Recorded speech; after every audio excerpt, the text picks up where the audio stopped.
Ôi lần đầu tiên đi mà tự tin này, cháy này cơ à. Ô, không không lại đi.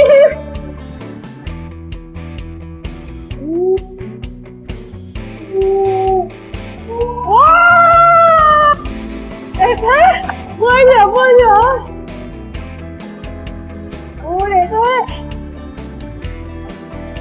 Quay ạ, quay hết tóc các thứ đầu ạ. Ê đây, 9 điểm. Ôi cái tin thế.